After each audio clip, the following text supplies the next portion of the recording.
안녕하세요. 사연 읽어주는 남녀입니다. 오늘도 와주셔서 감사드리며 그럼 오늘의 사연 바로 소개해드리겠습니다. 안녕하세요. 시골에서 농사지으며 사는 청취자입니다. 매일 하루 일과를 마무리하고 다른 사람들과의 이야기를 들으면서 잘 준비를 해요. 오늘은 제 이야기를 좀 해볼까 해서 사연을 적어봅니다.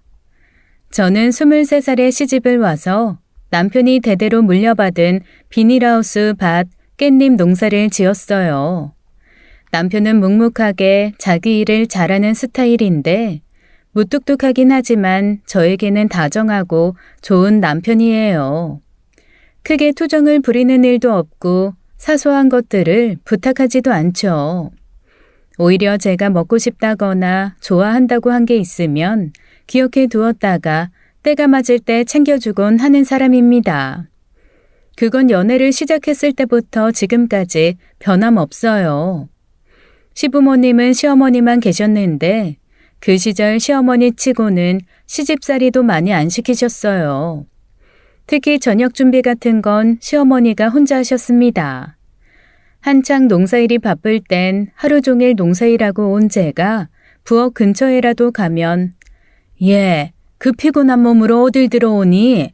저녁은 내가 준비하마. 가서 씻고 앉아있어. 정 그러면 숟가락이나 좀 놓거라. 이렇게 저를 배려해 주셨습니다.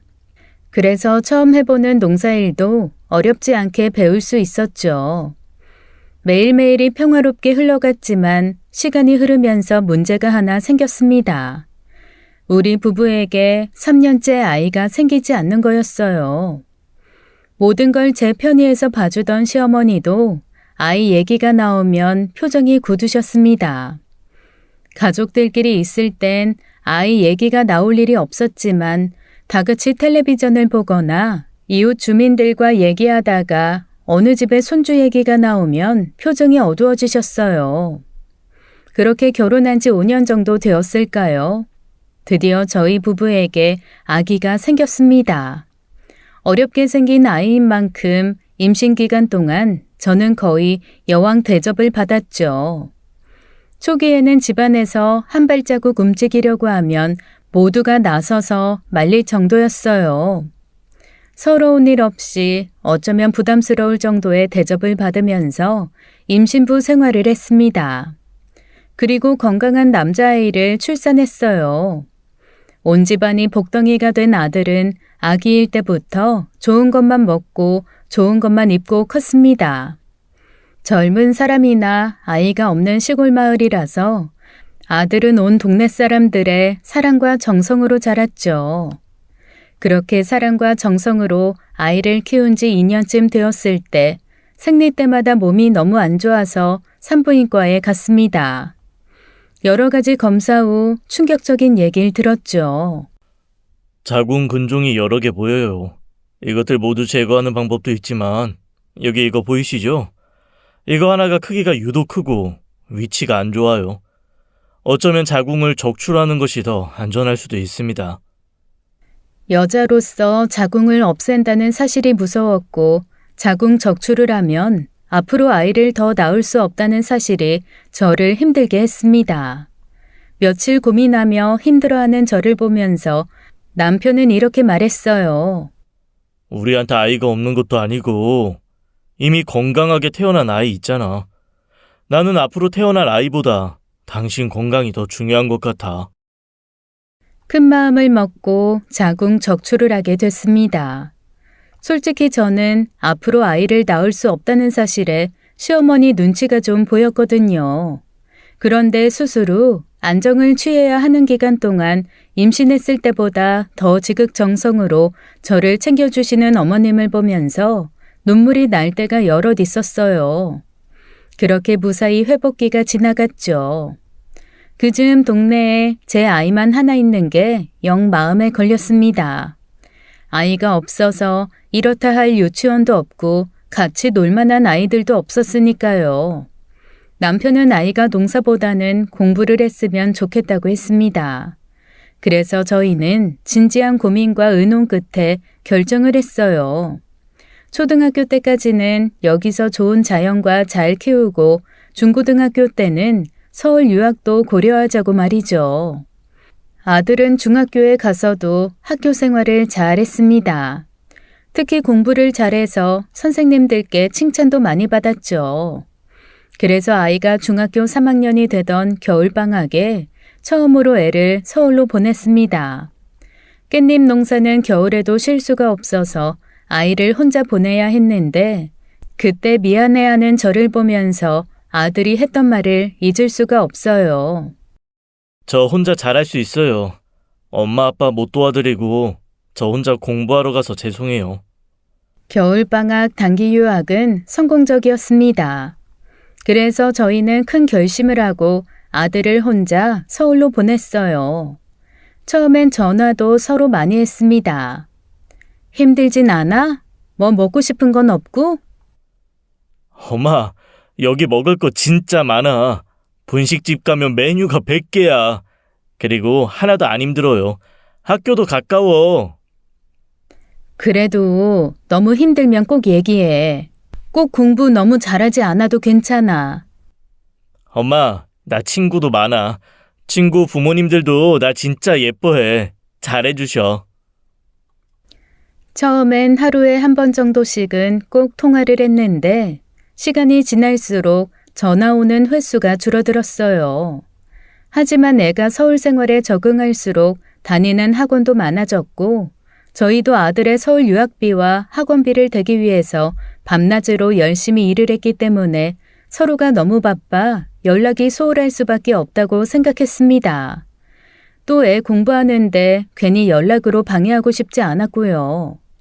아들이 집에 내려온 건 할머니, 그러니까 제 시어머니가 돌아가셨을 때 한 번이었습니다. 그때 아들이 이런 말을 하더군요. 오랜만에 집에 오니까 여기가 시골이라는 생각이 들긴 한다. 일단 집 앞에 마당이 있는 걸 진짜 오랜만에 봐. 우리 아들 서울 사람 다 됐네. 에이, 그래도 저 아직 촌놈이에요. 그 말을 들었을 때 드는 생각은 딱 하나였습니다. 우리 아들이 어디서 촌놈 소리 안 듣고 서울에서 성공했으면. 나 꼭 서울에 있는 대학교에 갈게. 그리고 서울에서 성공할게. 그리고 아들은 결국 서울에 있는 제법 유명한 대학교에 합격했습니다.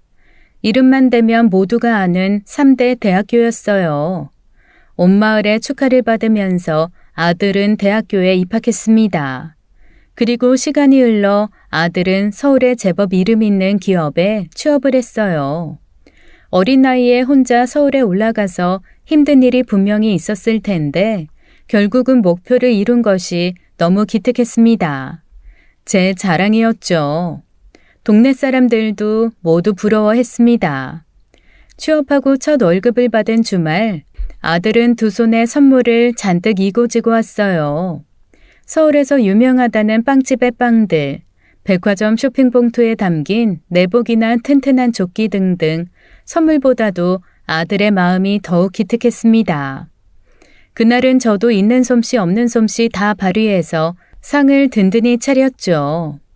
그리고 그 후로는 사실 아들 얼굴 보는 게 좀 어려웠어요. 예전에 엄마 아빠 생일엔 그래도 꼬박꼬박 내려왔는데 어느 해엔 얼굴 대신 전화로 만나는 날도 있었습니다. 엄마, 생신 축하드려요. 용돈 넉넉하게 보내드렸어. 아빠랑 맛있는 거 사드세요. 많은 용돈보다 아들이 보고 싶었지만 바쁜 회사에 들어갔으니 바쁘게 사는 게 당연하다고, 그래서 연락이 없는 것도 어쩔 수 없다고 생각했어요. 그렇게 또 몇 해가 지나고 웬일로 아들이 집에 내려온다는 연락을 했습니다. 아이고, 우리 아들 안 바빠? 주말에 안 쉬고 내려와도 돼? 사실 엄마, 여자친구 한 명 데려갈게요. 어머, 진작 얘기하지. 엄마가 집도 깨끗하게 치우고 맛있는 것도 많이 만들어 놓을게. 몇 시에 올 거야?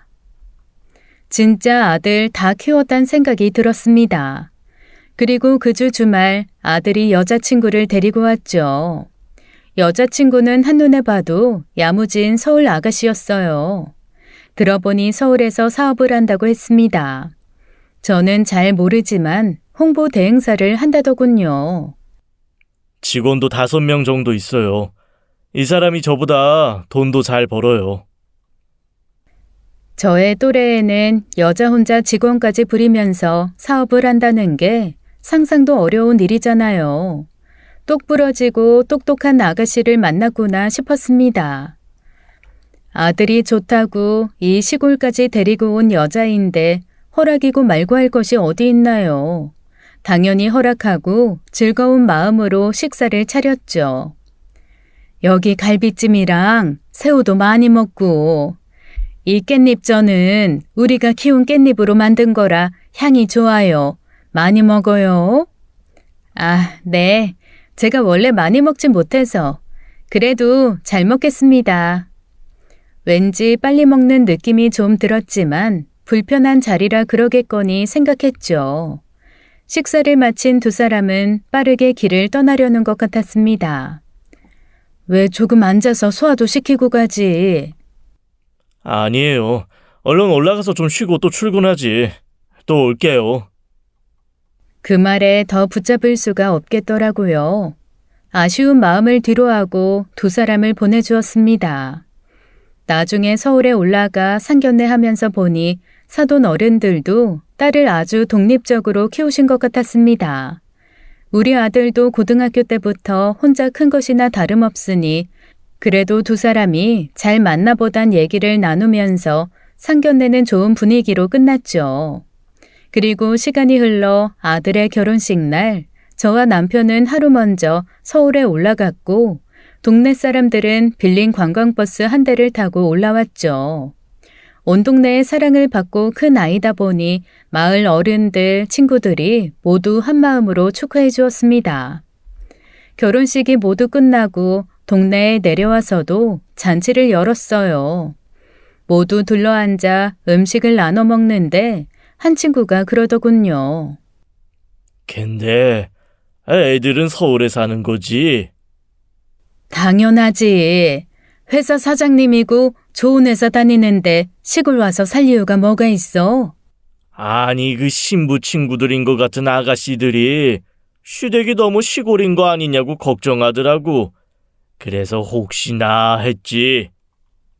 아니야. 신혼집은 서울에 있고 자주 내려온다고 했어. 자기는 뭐 그런 말을 쉽게 전하고 그래? 괜히 동네 친구에게 한 소리 했지만 젊은 아가씨들이 그렇게 말했다니 안 좋은 마음이 조금 들었습니다. 혹시 우리 며느리도 그런 생각을 가졌을까 걱정스러웠죠. 그리고 제 걱정은 현실이 되었습니다. 아들이 결혼하고 첫 명절 추석이었어요. 아들과 며느리가 추석 당일에 내려왔는데 며느리가 어딘가 계속 불편한 기색을 보이더라고요. 일부러 당일에 오게 했고 또 일도 안 시키고 밥만 먹였는데 뭐가 불편한가 걱정이 들었죠. 그러다 제가 설거지를 다 하고 보니 남편과 아들은 바둑을 두고 있고 며느리는 안 보이더라고요. 걱정이 되어서 이리저리 찾아보니 마당에서 통화를 하는 것 같았습니다. 조금 다가가자 통화하는 목소리가 들렸어요. 아, 얼른 서울 올라가고 싶어. 나 진짜 이런 화장실 처음 봐. 어? 아니, 푸세식은 아니지. 미쳤냐? 아무리 그래도 그 정도는 아니야. 근데 그 알지? 쭈그리고 앉아서 쓰는 거. 그렇다니까. 그리고 이어지는 통화 내용은 정말 충격적이었죠. 아니, 남편이 서울에서 살라고 공부 진짜 열심히 했다고 했거든? 시골에서 살기 싫어서 공부했다고. 와보니까 왜 그랬는지 알 것 같아. 나 같아도 그 나이에 도시 맛봤으면 다시 내려오기 싫었지. 여기 동네 초입에 들어오기만 해도 똥냄새 장난 아니야. 이 말을 들었을 땐 억장이 무너지는 것 같았습니다. 저는 우리 아들이 효도한다고 공부 열심히 해서 좋은 대학교, 좋은 직장에 다니는 거라고 생각했는데 그게 알고 보니 그냥 이 시골이 싫어서 그런 거였다니 믿고 싶지 않았어요. 그렇게 며느리를 부르려던 손을 거두고 방에 들어갔고 그 후로는 아들 부부와 대화를 할 수 없었습니다. 두 사람은 저녁쯤 되었을 때 저녁을 먹지도 않고 서둘러 집을 떠났어요. 예전 같았으면 피곤해서 그렇겠거니 했겠지만 며느리의 통화를 들은 후로는 그 마음이 들지 않았습니다. 그냥 우리 집이 안 좋아서 여기가 시골이라서 그렇구나라는 생각이 들었죠. 며칠 기분이 가라앉아 있는 저를 보면서 남편은 걱정스레 무슨 걱정이 있느냐고 물었습니다. 남편은 평소에 말이 적고 온화한 대신 한번 화가 나면 무섭게 돌변하는 사람이라 저는 사실을 얘기하진 않았어요. 다만 이런 부탁을 했습니다. 우리 집을 좀 리모델링하면 어때요? 화장실도 쓸만하게 좀 고치고. 돈이 많이 드는 일이었지만 며칠 동안 제가 기운 없던 걸 걱정했던 남편은 단번에 허락을 했습니다.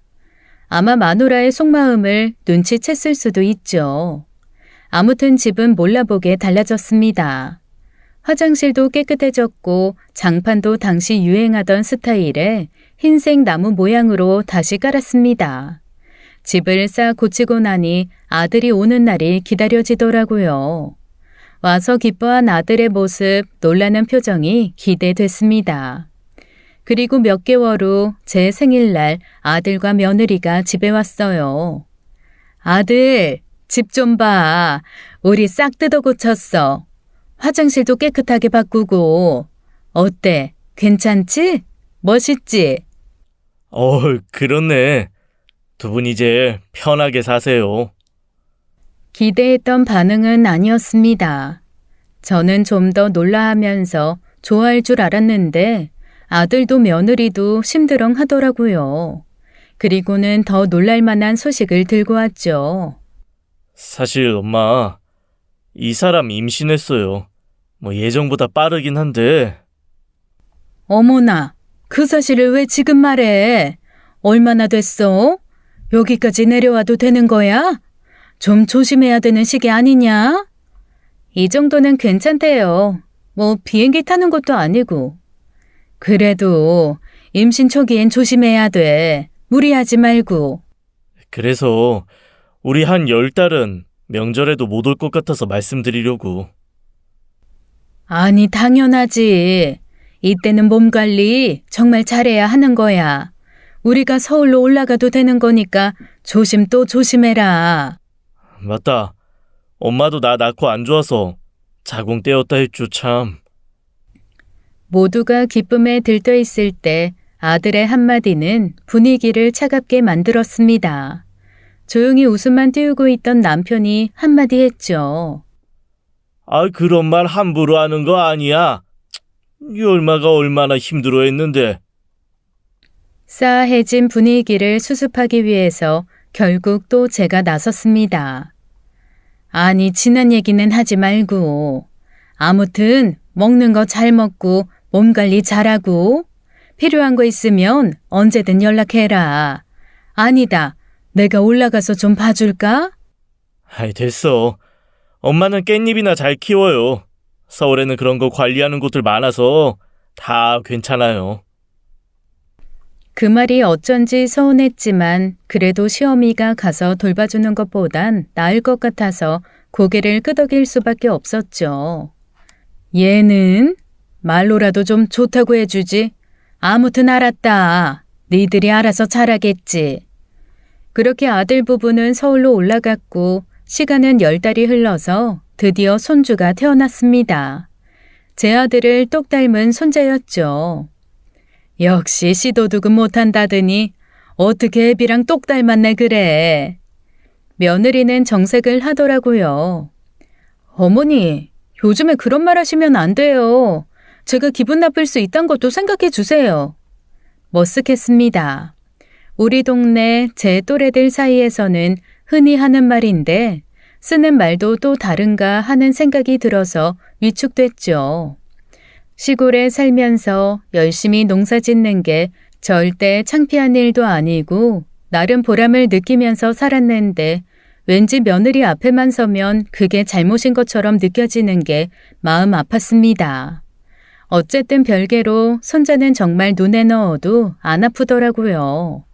제가 아이를 한 명밖에 못 낳아서 그런지 들여다보고 있어도 보고 싶다는 말이 뭔지 알 것 같은 마음이었습니다.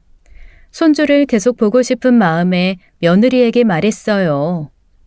내가 여기서 산후조리 좀 도와줄까? 집안일도 좀 도와주고. 어머님, 요즘엔 산후조리원 있어서 괜찮아요. 이 일은 거기 들어가려고 이미 예약도 했어요. 결국 한 달은 손주도 며느리도 볼 수 없었습니다. 저는 남편과 집에 내려와서 열심히 또 농사를 했죠. 그런데 할머니의 본능이랄까요? 손주가 자꾸만 아른거리더라고요. 그래서 서울에 숙소를 잡고 손주를 보러 갔습니다. 손주가 그렇게 좋으셔? 그럼 어떻게 이렇게 너랑 똑 닮았을까? 어머, 웃는다 웃어. 아유, 예뻐라. 볼 때마다 예쁜 마음이 커지는 게 이래서 옛날부터 손주 사랑은 할머니라 하는구나 했죠. 돌아가신 시어머니가 우리 아들을 왜 이렇게 예뻐하셨는지도 알겠더라고요. 그렇게 주말마다 손주를 보러 올라갔는데 4주차쯤 되었을 때 며느리가 불편한 기색을 보이더라고요. 내일 올라간다는 연락을 하면 어머님 내일도 오시는구나. 네, 알겠습니다. 네. 오실 때 전화 주세요. 그냥 네네 하긴 하는데 누가 들어도 불편한 목소리, 말투였죠. 내 손주 보는데 며느리 눈치를 봐야 한다니. 요즘 며느리 참 어렵다 싶었습니다. 가끔은 올라가면 사부인이 애를 봐주고 있기도 했어요. 그럴 땐 정말 손주를 조금밖에 못 보고 내려와야 했죠. 이 점이 참 속상했던 것 같습니다. 나도 가까운 곳에 살았으면 애를 자주 봐줄 수 있었을 텐데 라는 마음이 자주 들었어요. 혹시나 며느리가 또 불편한 기색을 보일까봐 아니면 집에 또 사부인이 있을까봐 이리저리 눈치가 보여서 아들 집에 손주 보러 자주 가지 못했죠. 그러던 어느 날 아들이 혼자 집에 찾아왔습니다. 반가운 마음이 들었지만 평소에 잘 없던 일이라 걱정이 앞섰죠. 무슨 일이야? 혼자 여기까지 왜 왔어? 아들은 오래 고민하더니 머뭇거리며 말을 꺼냈습니다. 엄마, 아버지, 진짜 죄송한데요. 혹시 좀 도와주실 수 있을까요? 아들의 말을 정리해보면 이러했습니다. 며느리 사업이 경쟁사에서 밀리면서 좀 어려워졌는데 자금을 좀 대서 다시 영업을 시작하면 괜찮을 거다. 그러니 사업자금 좀 도와달라. 내내 조용히 있던 남편이 아들에게 말했죠. 알다시피 우리가 큰 돈으로 누굴 도와주고 할 만큼 넉넉한 형편은 아니잖냐. 어려운 발걸음 했을 텐데 미안하다. 남편의 단호한 거절을 들은 아들은 한참을 고개 숙이고 있다가 한마디를 더 꺼냈습니다. 혹시 밭을 파는 건 1억 정도면 되거든요. 아들의 말이 다 끝나지도 않았는데 남편은 노발대발하면서 화를 냈죠. 이 밭이 어떤 밭인지 너 모르냐? 네 할아버지 때부터 먹게 살게 해준 밭이야. 네가 볼 때 별거 아닐지 몰라도 나한테 인생이고 삶이다. 또 같이 일하는 사람들은 어쩌라는 거야? 생전 큰 소리 한 번 낸 적 없던 양반이 소리치는 걸 보고 저도 많이 놀랐어요. 남편은 뒤도 돌아보지 않고 방으로 들어가 버렸고 아들은 허망한 표정으로 그런 아버지의 뒷모습만 바라보았습니다. 어미로서 그런 아들의 모습을 보고 있자니 마음이 아팠어요. 사업이 많이 어렵대? 네, 지금은요. 아무래도 여기는 홍보로 일을 따오는 곳인데 요즘 경쟁사가 좀 전투적인 것 같더라고요. 직원들 챙기기도 좀 어려워져서 일단 제가 회사 그만두고 일 도와줄까 하고 있어요. 뭐? 얼마나 어렵게 들어간 회사인데 그걸 그만둬. 원래는 제 연봉보다 이 사람이 버는 돈이 많았으니까 회사 좀 살아나면 돈은 제가 회사 다니는 것보다 더 벌 수도 있을 거예요. 아니, 돈이 문제가 아니라 우리가 좀 도와주면 네가 회사 그만두지 않아도 되는 거야? 그건 상황 좀 봐야 할 것 같은데 뭐 일단 급한 불 끄고 투자하면 상황은 확실히 좋아질 거라서요. 아무튼 오늘은 일단 가볼게요, 엄마. 아들은 그렇게 집을 떠났는데 내내 낯빛이 어둡던 아들의 얼굴이 아른거리더라고요. 그래서 며칠 고민을 했습니다. 남편은 역시나 또 고민 있는 제 얼굴을 귀신같이 눈치채더군요. 어떻게 하고 싶어? 밭 파는 건 나도 절대 안 되고 애 취업한 후로는 우리가 모은 돈이 조금 있잖아. 그거라도 조금 빌려주면 어떨까 해서. 후회 안 할 것 같으면 당신 하고 싶은 대로 해. 근데 그냥 빌려주는 건 절대 안 되고 당신도 원하는 걸 당당히 말해. 역시 남편은 제 속을 꿰뚫어보는 사람이었습니다. 우리 아들 사업도 아니고 나 불편한 티 팍팍 내는 며느리 사업을 내가 왜 도와줘야 되나 했지만 그래도 아들이 저러는 모습을 보니까 마음이 영 안 좋아서 도와주고 싶은 마음이 들었던 거거든요. 하지만 남편 말대로 그냥 빌려줄 수는 없었습니다. 그렇게 또 며칠 고민을 하다가 아들에게 전화를 걸었죠. 우리가 밭을 팔 순 없어. 네, 알아요. 죄송해요. 근데 엄마가 모아둔 돈이 좀 있거든. 1억이라는 큰 돈은 안 되지만 그래도 6천만 원 정도는 돼. 이 정도라도 괜찮을까? 엄마한테 그것도 큰 돈인 거 알아요. 도와주시면 이 사람이랑 정말 열심히 일으켜서 꼭 갚을게요. 갚는 건 천천히 갚아도 돼. 근데 엄마도 부탁이 하나 있어. 뭐든 말만 하세요, 엄마. 집 좀 자주 와. 엄마도 아들 보고 싶어. 그리고 우리 손주 얼굴도 자주 보고 싶고. 엄마도 외할머니처럼 너네 집에 자주 가고 싶은데 네 와이프가 워낙 날 불편해 하잖니. 알겠어요. 꼭 약속 지킬게요. 바빠도 시간 내서 꼭 찾아가겠습니다. 그렇게 약속을 받은 다음 날 저는 동네 은행에 가서 아들에게 6천만 원을 송금했습니다. 그리고 그날 밤 며느리에게 문자가 왔죠. 어머님, 감사합니다. 소중한 돈 아껴서 잘 운용할게요. 좀 덜 바빠지면 아이 데리고 또 한번 갈게요. 며느리에게 먼저 받은 몇 안 되는 연락이었죠. 아무튼 1억은 아니지만 도움이 된다니 다행이라고 생각했습니다. 아들 얘기를 들어보니 일단 급한 건 맞고 한숨 돌렸다고 하더라고요. 분위기도 점차 나아지고 있다고 했습니다. 아들은 결국 다니던 대기업을 그만두고 며느리 회사에서 같이 일한다고 했어요. 엄마 마음으로는 그 점이 영 안타까웠지만 돈도 더 잘 번다고 하고 어차피 아들이 하던 일이랑 비슷한 직종이라 괜찮대서 그러려니 했습니다.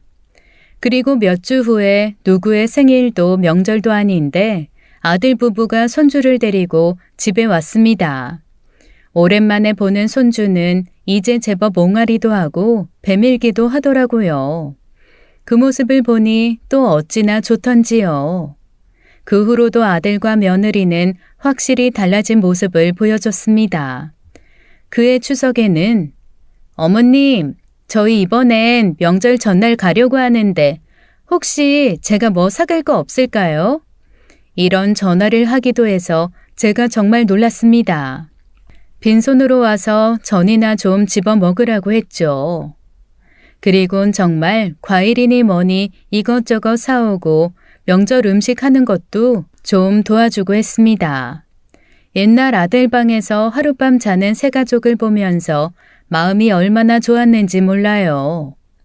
서울에 올라가서도 태도는 많이 바뀌지 않았습니다. 안부 문자도 수시로 오고 무엇보다 손주 사진이나 영상도 자주 보내줬어요. 저는 우리 손주가 엄마 아빠 하는 거랑 처음으로 뒤집는 거, 앉는 거, 일어나는 걸 영상으로 모두 볼 수 있었습니다. 그렇게 사소한 것들에 기뻐하며 지내던 날들이 계속되었는데 어느 날부터인가 연락이 또 뜸해지더라고요. 손주 영상은 고사하고 일주일에 한 번은 오던 안부 문자나 전화도 오지 않았습니다. 그래서 하루는 아들에게 연락을 했는데 엄마, 요즘 일이 또 바빠져서 죄송해요. 그래? 언제쯤 괜찮아질까? 집에 언제 올 수 있어? 글쎄. 요즘 진짜 좀 정신이 없어서 조만간 갈게요. 하지만 아들은 한 달, 두 달이 되도록 바쁘다는 말만 할 뿐이었어요. 며느리에게는 물어보지도 못했네요. 그래도 안 좋았던 회사가 바쁘다는 건 좋은 거지 하면서 또 한 번 합리화를 하며 서운한 마음을 위로했습니다. 그리고 저 역시 밭일을 하면서 열심히 살았죠. 그러던 어느 날 배가 계속 아프고 쿡쿡 쑤셔서 밥을 며칠 제대로 안 먹고 있으니 남편이 잔소리를 하더라고요. 병원에 가서 진단을 좀 받아봐. 이제 우리도 병원 가서 몸 관리 열심히 해야 될 나이 지났잖아. 근데 다들 알죠? 병원에 제 발로 찾아가는 일이 쉽나요? 그렇게 한 달, 두 달 미루다가 큰일을 겪었습니다. 밭일을 하는데 배가 너무 아파서 진땀이 다 나더라고요. 결국 하던 일을 뒤로한 채 남편 차를 타고 동네 큰 병원에 갔습니다. 엑스레이도 찍고 초음파도 했는데 의사는 딱 한마디를 했어요. 아무래도 더 큰 병원 가보시는 게 좋을 것 같아요. 여기 혹이 하나 보이는데 모양이 영 좋지 않습니다. 모양이 좋지 않은 혹. 약 30년 전에 들었던 말이었습니다. 결국 자궁을 드러내고 말았던 그 말이었죠. 저는 무서움을 안고 서울에 있는 큰 병원에 갔습니다. 그곳에서 CT도 찍고 피검사도 하고 조직 검사를 했어요. 결과는 2주 후에 나온다고 했습니다. 안 좋은 일로 올라온 거지만 서울에 온 김에 애들이 보고 싶어서 아들에게 전화를 했어요. 서울병원? 왜? 조직검사? 결과는요? 2주 후에? 그럼 결과 나오면 알려주세요. 전화는 짧은 대화로 끝이 났죠. 검사 결과가 2주 후에 나온다는 무서운 말을 듣고 아들과 며느리, 손주 얼굴도 못 본 채로 다시 내려간다고 생각하니 그게 또 그렇게 서운하더라고요. 여러 가지 생각이 들었습니다. 나는 원래 인복이 많아서 남편도 잘 만나고 시어머니도 잘 만났다고 생각했는데 정작 자식이라는 놈한테 자꾸만 서운함을 느끼다니 엄마란 원래 이런 것일까 하는 마음도 들었고요. 그리고 2주 후에 청천벽력 같은 소식을 들었습니다. 위암 2기예요. 뭐라고 대답해야 할지 모르겠더라고요. 말을 잃은 저 대신 남편이 대신 물었죠. 치료는 가능합니까? 다행히 초기에 발견이 된 편이고 아직 전이도 안 돼서 수술 가능해요. 하루빨리 수술 날짜 잡아보죠. 수술을 하면 살 수 있다는 말이 어찌나 감사하던지요. 의사 선생님이 감사히 수술 날짜를 최대한 빠르게 잡아주었고 저는 식단 조절을 하면서 수술 날을 기다렸습니다. 저는 저 없이 돌아갈 밭일을 걱정했는데 남편은 일하는 사람들에게 밭일을 모두 맡기고 알바로 사람을 쓰면서까지 같이 서울로 올라왔어요. 지방에서 올라오는 사람들이 많아서 그런지 병원 근처에 단기 원룸이 많더라고요. 저희도 작은 원룸을 하나 얻었죠. 오며 가며 씻기라도 할 수 있는 곳으로요. 아들에게도 이 사실을 알렸습니다. 저는 솔직히 아들이나 며느리가 그러면 굳이 방 얻지 마시고 저희 집에서 오가시라고 할 줄 알았는데 아니더라고요. 또 괜한 기대를 했구나 했죠. 아무튼 수술은 성공적으로 받았습니다. 의사 선생님도 지켜봐야 알 것 같지만 일단은 안심해도 될 것 같다고 했죠. 수술 후 어느 정도 안정이 되었을 때 아들 부부가 손주를 안고 병문안을 왔습니다. 엄마, 좀 어때요? 아프지 뭐. 회복하려면 한 달도 넘게 있어야 한대. 아들이랑 이런저런 대화를 나누는데 평소 할머니 앞에서 빵긋빵긋 잘 웃기만 하던 손주 녀석이 갑자기 큰 울음을 터뜨리더라고요. 아무래도 링게리니 피주머니니 이것저것 달고 있는 할머니가 무서운 것 같았습니다. 어머, 얘가 왜 이래? 울지 마. 병실이 무서운가 보다. 잠깐 데리고 나가 있어. 여보, 자기가 데리고 나가서 좀 달래봐. 나 어머니랑 오랜만에 얘기 좀 나누게. 아들은 손주를 달래면서 나갔고 며느리가 저에게 말을 시작했습니다. 지금 생각하면 어머님 참 대단하신 것 같아요. 뭐가? 그 시골에서 저 사람 저렇게 키워내신 거요. 저는 저희 엄마도 같이 봐주고 시터 쓰면서도 회사 일이랑 애 같이 키우는 거 너무 어려워요. 엄마면 다 하는 거지 뭐. 그래도 나는 아직도 미안한 게 고등학교 3년 서울에서 혼자 살게 한 거야. 다 저 사람 잘 되라고 하신 일인데요, 뭐. 그것도 어떻게 보면 정말 대단한 결심이잖아요. 애들 결혼한 지 3년 만에 대화다운 대화를 나눠보는 것 같았어요. 내가 아프니까 애가 좀 너그러워졌나 하는 생각도 들었죠. 그러다가 며느리가 옆에 있던 남편을 보면서 말하더군요. 아버님, 잠시 드릴 말씀이 있는데 잠깐 좀 같이 가실 수 있을까요? 아이, 굳이 여기서 하면 안 되는 얘기냐? 좀 진지한 얘기여서요. 애아빠도 같이 말씀드려야 할 것 같고. 그리고 며느리와 함께 나간 남편은 얼마 안 가서 씩씩거리는 얼굴로 병실로 들어왔습니다. 왜 벌써 들어와? 무슨 얘기를 했는데? 이 자식들이 또 돈 얘기를 하잖아. 지 엄마 시어머니 수술하고 누워있는데 아무리 급해도 그렇지 와서 돈 얘기할 생각을 어떻게 해? 내가 저걸 자식이라고? 아유, 화내지 말고. 애들 지금 어디 있어? 내가 얘기 좀 해봐야겠다.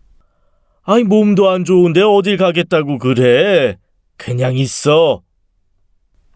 어차피 운동도 많이 하라고 했잖아. 좀 걷는 셈 치고 내가 가볼게. 당신은 여기 있어. 저는 링겔거리를 꽉 붙잡고 애들이 있다는 휴게실로 향했죠. 근처로 다가가자 애들 목소리가 두런두런 들렸습니다. 아무래도 이건 아닌 것 같긴 해. 뭐가? 엄마 저렇게 누워있는데 돈 빌려달라고 하는 거 진짜 좀. 돌아가신 것도 아니고 죽기 직전이신 것도 아니고 수술 잘 받고 회복만 하면 되는데 그게 왜? 그래도 차마 또 돈 달라는 소리가 안 나오네. 왜? 어차피 그 밭 두 분 돌아가시면 당신 거 아니야? 외아들이잖아. 그거 좀 미리 받는 셈 치는 게 뭐 어때서? 두 분도 노후 편하게 보내시고 좋지. 야, 너는 그래도 우리 부모님 돌아가시는 얘기를 나한테 하냐? 그게 뭐 별일이라고. 사람은 다 언젠가 죽게 되어 있어. 그게 운명이야. 당신 부모님이라고 뭐 달라? 어차피 당신이 받을 거 좀 일찍 받자는 건데 그게 뭐가 이상해? 저게 지금 돈 달라고 하려고 나한테 맘에도 없는 소리 하면서 잘했구나 싶었습니다. 그리고 막말로 당신 부모님이 제대로 해준 게 뭐가 있어? 당신도 그 구린 시골에서 벗어나려고 아등바등 공부한 거 아니야? 다 당신 힘으로 한 거지. 부모님이 해준 것도 없는데. 어차피 돌아가실 때 땅 이고 가실 것도 아니잖아. 이거라도 좀 미리 받자는데 그게 뭐가 나빠? 아들이 화를 내주길 바랐는데 이어 들려오는 말이 더 가관이었습니다. 그건 맞아.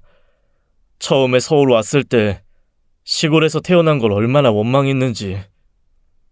결국 저는 휴게실을 등지고 병실로 돌아왔어요. 제 표정이 안 좋았는지 남편은 걱정스러운 표정으로 무슨 일이 있었는지 물었죠. 평소 같았으면 아들이 혼날 얘기는 안 하는 저였지만 이번엔 너무 화가 나서 제가 들은 얘기를 고스란히 다 말했습니다. 남편은 얼굴이 새빨개진 상태로 아주 노발대발했죠. 이 사람이 화내는 건 처음 아들이 돈 빌리러 와서 밭 팔자고 했을 때 말곤 없었는데 그거와는 비교도 할 수 없을 만큼 분노한 모습이었습니다. 남편이 당장이라도 병실 문을 박차려던 그때 며느리와 아들이 병실 문을 열고 들어왔습니다. 아니들이 여기가 어디라고 들어와? 너 같은 아들 둔 적 없다. 썩 나가. 뭐? 어차피 죽는 게 사람의 운명이야. 그 밭이고 지고 갈 거 아니니까 미리 주라고. 며느리는 눈 하나 깜짝 안 하고 대답했죠. 아, 다 들으셨구나. 어차피 들으신 거 솔직하게 말할게요, 아버님. 사업이 좀 어려워요. 이번엔 대충 막는 것도 잘 안 될 것 같아요. 그래서 말인데요, 아버지. 이번에 진짜로 밥 팔아서 도와주시면 안 될까요? 저희가 급한 불 끄면 한 달에 얼마씩 생활비 보내드릴게요. 그리고 이 사람 말로는 어머니 암 진단보험 들어놓으신 거 있다고. 어차피 쓸 곳 없으시면 일단 저희가 쓸 수 있을까요? 뭐? 아, 그걸 말이라고 해. 니들이 자식이냐? 사람이야, 어? 지금 이 사람도 회사 그만두고 제 회사에서 일하는데 제 회사 무너지면 아버님 아들도 일자리 잃는 거나 다름없어요. 한 번만 도와주세요. 내 아들로 협박하면 통할 줄 아냐? 나 너 같은 아들 둔 적 없다. 너 같은 며느리도 둔 적 없고 지금부터 넌 내 아들 아니야. 평소에 그렇게 무시를 해대더니 돈 달라고 할 때만 부모 취급이냐? 우리가 바보라서 너네한테 아무 말 없었던 것 같아. 부모니까 부모라서 서운한 마음 묻고 있었던 거야. 오냐오냐 봐주니까 도란버린 거야. 아이 나가. 남편이 고래고래 소리를 지르자 손주는 울고 일단 물러나야겠다고 생각했는지 며느리는 병실을 나갔습니다. 또 올게요. 회복 잘하고 있어요, 엄마. 오지 마. 다시 얼굴도 보이지 마라. 그렇게 아들 부부가 나가고 병실에는 고요한 정막이 가라앉았습니다. 내가 애를 잘못 키웠나, 서울로 보내는 게 아니었나 별 생각이 다 들었죠. 그렇게 몸도 마음도 아픈 날들이 이어졌습니다. 둘 다 심란한 상태로 회복기를 거치고 퇴원을 했죠. 그리고 2주에 한 번씩 항암 치료를 해야 했기에 집으로 내려가서 항암 갈 때마다 서울에 가는 날들을 보냈습니다. 아들은 포기하지 않고 저희에게 연락을 했어요. 괘씸한 마음에 저와 남편 둘 다 묵묵히 받아주지 않았지만요. 어느 날부터는 제가 항암 가는 날마다 병원에 찾아오기도 했습니다. 그때마다 남편은 못 본 척을 했고 저는 너네 줄 돈 없다라는 말만 남기곤 했어요. 그렇게 한 달 반쯤 지났을까요? 웬일로 아들이 병원 앞에 없는 겁니다. 안도, 걱정, 씁쓸한 마음 등등 여러 가지 감정이 들었죠. 그렇게 항암 치료를 잘 받고 집에 돌아갔는데 대문을 열자마자 느낌이 팍 왔습니다. 우리 집에 누가 쳐들어왔구나. 남편이 헐레벌떡 집 안으로 들어갔는데 안방에 아들과 며느리가 있었어요. 며느리 손에는 남편의 인감도장이 들려 있었고 아들은 장롱 서랍을 다 헤집고 있었죠. 제 화장대 및 서랍들 역시 다 열려 있었습니다. 아이 너네 지금 뭐 하는 거야? 아버지. 다 보셨으면서 뭘 굳이 물어보세요? 네, 땅 문서나 통장 좀 가져가려고 했어요. 아버님 아들이 내내 힘들다고 말했잖아요. 그러게 저희가 부탁드렸을 때 도와주셨으면 이런 일 없잖아요. 아버지, 진짜 어려워서 그래요. 한 번만 좀 도와주세요. 그렇다고 엄마 항암 때문에 집 비운 틈을 노려서 이 돈을 훔치러 와? 이 짐승만도 못한 것들. 아이, 당장 나가! 여보, 경찰 불러! 아니, 두 분이 돈 쓸 일도 없으시잖아요. 어머니 몸도 안 좋은데 계속 농사 지으실 거예요? 사업 괜찮아지면 저희가 병원비랑 용돈 보내드린다고요. 시골 분들이라서 계산이 좀 어려우신 거예요? 아버지, 제발요. 아버지라고 부르지도 마라. 너 같은 자식 둔 적 없다. 아이, 나가! 그때는 진짜로 이제 완전히 아들을 잃었구나라는 생각을 했어요. 우울한 날들이 이어졌습니다. 처음엔 아들 원망을 하다가 나중엔 아들을 서울로 보낸 게 잘못이었나 아니면 내가 진짜 부족한 부모인가 스스로를 탓하기도 했습니다. 마음의 돌덩이를 얹은 것 같은 날들이 6개월 정도 지났을 때 아들이 손주를 안고 집에 찾아왔습니다. 남편은 당연히 노발대발했죠. 아버지, 잘못했어요. 한 번만 용서해 주세요. 저 이제 갈 곳이 없어요. 누가 네 애비냐? 내 아들 반년 전에 없어졌다. 아, 네 애 데리고 썩 꺼져. 아버지, 진짜 한 번만요. 엄마. 정말 너무너무 미운 아들이었지만 지혜를 안고 그러고 있는 모습을 보니 마음이 안 좋더라고요. 여보, 우리 얘기나 한번 들어봐요. 그렇게 애들을 집으로 들여 아들의 얘기를 들었습니다. 들어보니 사업 문제로 시작된 며느리와의 갈등이 커졌고 사업 상황이 더 심각해지자 며느리는 아들 탓을 했다고 하더군요. 이게 다 당신 때문이야. 당신네 집에서 좀만 도와줬어도. 뭐? 이게 왜 다 내 탓이야? 처음부터 네 사업이 기운 게 문제 아니야? 누가 아니래? 근데 자금 좀 도와주셨으면 좋잖아. 우리 부모님도 세주던 집 팔아서 크게 도와줬는데. 그거 다 까먹은 것도 너 아니냐? 도와줬으면 회사 살릴 수는 있었고. 생활비도 없어. 왜 다니던 회사는 그만둬서. 뭐? 네가 그만두라며. 직원들 월급 줄 돈 없다고 같이 하자고 설득한 게 누군데? 몰라. 다 너 때문이야. 맨날 같은 내용의 싸움을 하고 또 서로 예민해져서 사소한 걸로도 많이 싸웠대요. 아들은 이어서 말했습니다. 저한테 그러는 것까지는 참아 넘겼는데 이 어린애한테도 성질을 부리기 시작하더라고요. 애가 조금만 찡찡대고 울어도 엉덩이 때리고. 이건 아니다 싶어서 이혼하려고요. 하지만 남편도 만만치 않았죠. 아, 근데 그게 나랑 무슨 상관이야? 알아서 살아라. 아버지, 진짜 죄송합니다. 한 번만 봐주세요. 제가 농사일 도우면서 죽은 듯이 살게요. 진짜 갈 곳도 없고 돈도 없어요. 아니면 애라도 좀 맡아주시면 안 될까요? 아버지, 제발요. 아들은 무릎과 손이 닳도록 싹싹 빌었고 남편도 더 이상 말을 잇지 않았습니다. 결국 제가 입을 열었죠. 이혼은 아예 한 거야? 지금 절차 중에 있어요. 특별한 일 없는 이상 마무리될 것 같아요. 그럼 당분간 여기 있어라. 너 때문이 아니라 애 때문이야. 이 어린애가 문제인가 싶어서. 네, 감사합니다, 엄마. 계속 있으라는 것도 아니야. 네 살 길 찾으면 당장 돌아가. 너 용서한 거 아니야. 네, 제가 진짜 잘할게요. 손주는 제가 돌봤습니다. 언제나 손주를 보고 싶었지만 이런 상황에서 보고 싶은 건 아니었는데 아이러니한 상황에 어이없기도 했지만 어린 시절 아들을 똑 닮은 아이가 저에게 착착 안기는 걸 보니 마음이 누그러지더라고요. 아들은 역시나 처음 해보는 농사일이 힘든 것 같았습니다. 하루 종일 비닐하우스 안에서 땀을 흘리고 나면 말없이 방에 들어가 잠들곤 했죠.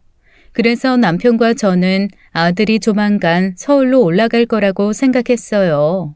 시골을 그렇게 벗어나고 싶었다고 했으니까요. 하지만 의외로 한 달이 지나고 두 달이 지나도록 서울에 가겠단 말을 안 하더군요. 오히려 시간이 지날수록 농사에 집중하는 모습이었습니다. 그러다 어느 날 두 달 동안 아들에게 먼저 말 거는 일 없던 남편이 밥을 먹다가 아들에게 먼저 말을 걸었어요.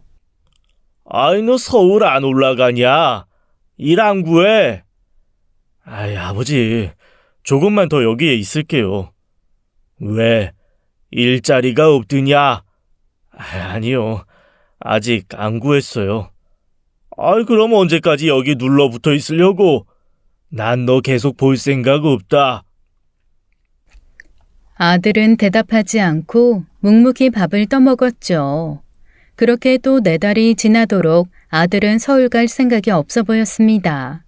그래서 이번엔 제가 물어봤어요. 서울 안 가니? 엄마, 저 그냥 여기서 엄마 아빠랑 살면 안 될까요?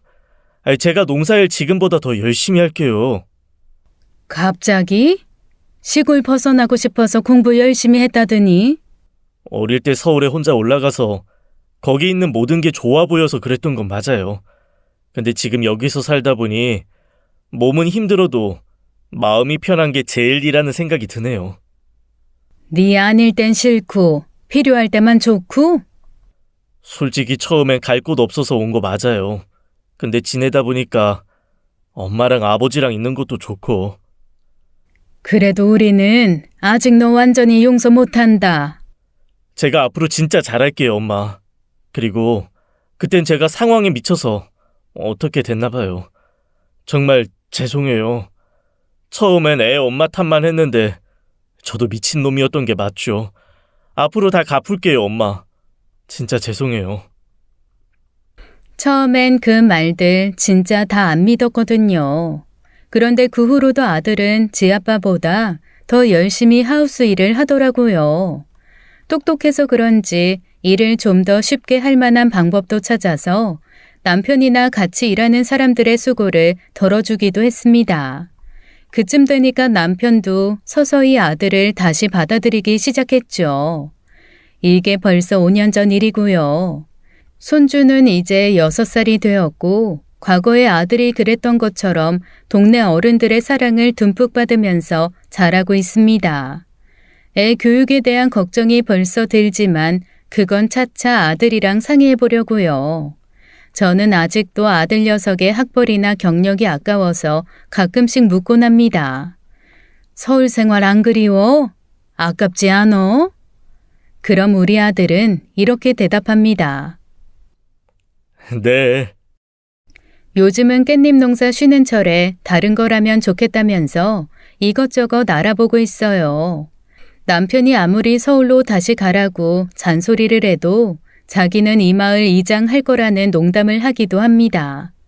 또 서운한 세월이 길기도 했고 2년 정도까지는 아들을 완전히 믿지 못하기도 했지만 이제는 이게 행복인가 합니다.